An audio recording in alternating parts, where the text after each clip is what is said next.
कानपुर नगर के जाजमऊ में एक पुराने और सुनसान इलाके में एक रहस्यमयी मस्जिद है।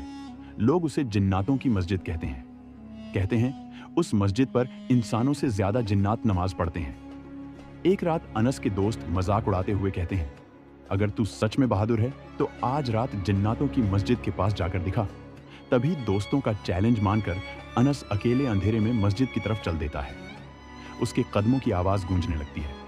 डर तो अनस के दिल में बहुत था, लेकिन जिद उससे भी बड़ी थी।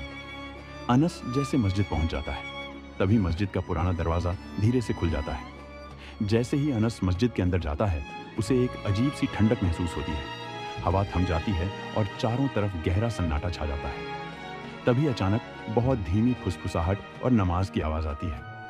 अनस कंपाती आवाज में कहता है, कौन है वहां? कोई जवाब तो नहीं आता।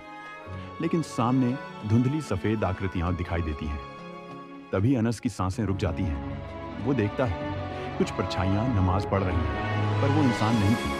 तभी तेज हवा के झोंका से दरवाजा अपने आप बंद हो जाता है। अनस घबरा कर कहता है, या अल्लाह, मुझे यहाँ से निकलना होगा। जैसे ही वो मुड़कर भागने लगता है, तभी एक गहरी गूंजती हुई रहस्यमयी आवाज सुनाई देती है। रहस्यमयी आवाज कहती है, डर मत अनस, हम भी खुदा के बंदे हैं।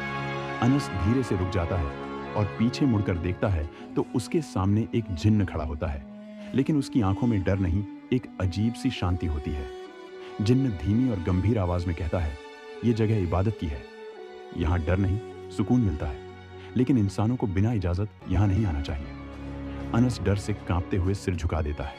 तभी अनस कहता है, मुझे माफ कर दो, मैं दोबारा कभी यहाँ नहीं आऊंगा। कुछ पल की खामोशी रहती है, फिर धीरे धीरे सब गायब हो जाता है। दरवाजा अपने आप खुल जाता है। तभी अनस बिना पीछे देखे भागता है और सीधे अपने घर पहुंचता है।